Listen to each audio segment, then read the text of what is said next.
गांधी पण आता गॅरंटी देत आहे, तर मुळात गॅरंटी हा शब्द आता कुठेतरी मागच्या वेळेला विकास शब्द होता, आता गॅरंटी शब्द आला. गॅरंटी शब्द त्यांनी आमचा चोरला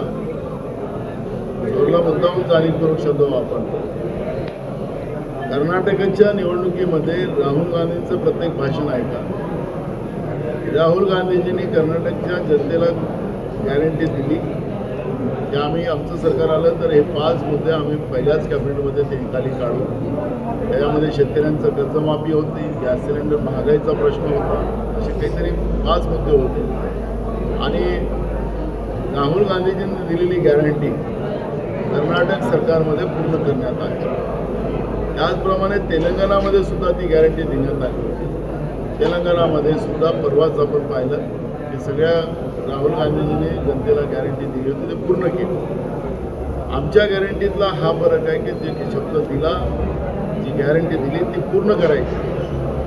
पण नरेंद्र मोदीची गॅरंटी ही जुमलेबाज गॅरंटी आहे आणि त्या शब्दाला वारंवार बोलून आता त्या गॅरंटी शब्दाचाही अपमान करण्याचा प्रयत्न सुरू झालेला आहे. कालपर्यंत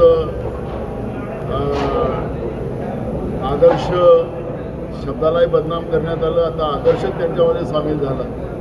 तर ही जी काही परिस्थिती आहे, या परिस्थितीला आपण समजलं पाहिजे. गॅरंटी हा शब्द राहुल गांधींच्याच म्हणून चांगला वाटतो, नरेंद्र मोदीच्या सरकारला चांगला वाटत नाही. लोकसभेमध्ये सध्या भाजपचे खासदार मात्र गेल्या 2 दिवसांपासून आदिवासी विकास मंत्री विजयकुमार गावित यांची ऑडिओ क्लिप व्हायरल झालेली आहे. यामध्ये ते लोकसभेच्या निवडणुकीच्या दृष्टीकोनातून भविष्यात विचार करून काँग्रेसमध्ये जाण्याचं. मी तुम्हाला अनेकदा सांगितलेलं आहे की आचारसंहिता लागू द्या आणि मग आम्ही जर व्यवहाराचा एक आठवडा मागतो. जे आता चोरीचा भाग सांगितला, आम्हाला चोरी करायची गरज नाही. स्वयंपूर्तीनं अनेक लोक, आम्हाला कारखानदारालाही पैसे द्यायची गरज नाही. आमच्या जो सगळ्या व्यवस्था तयार आहे, फक्त आचारसंहिता लागू द्या, आम्ही त्याची वाट पाहतो. आचारसंहितेनंतर खूप सारं, तुम्ही एका जिल्ह्यात नाही, माझ्याकडे महाराष्ट्रातलं सगळीकडे चित्र स्पष्ट आहे. आणि महाराष्ट्रामध्ये आजचं जे काही लोकमत आहे, लोकांचा विचार आहे, तो आघाडीच्या बाजूला आहे.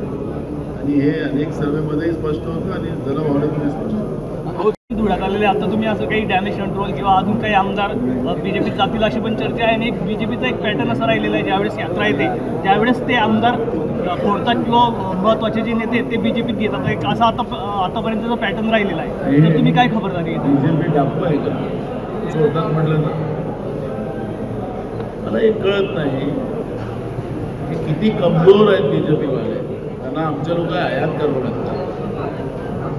हा त्याचा आता आमच्याजवळ 101 आहेत लोक.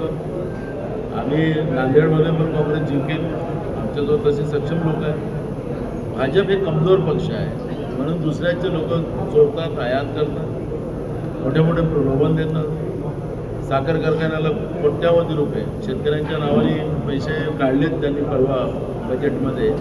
आणि पैसे कोणाच्या घरात गेले? कारखानदार कोण होते त्यांचे फोटो आले तर सगळ्या पेपरला, तुमच्या टीव्हीला. त्याच्यामुळे तुम्ही त्याची फार काळजी करू नका.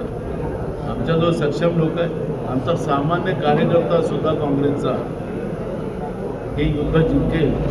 आणि तुम्हाला सांगतो की त्यांनी काहीही केलं म्हणजे आदर्श चोरून नेला, आदर्शावर डाका मारला, आदर्शाला शिवा घातल्या लोकसभेमध्ये आणि दुसऱ्या दिवशी राज्यसभेत आदर्शाला पाठवलं.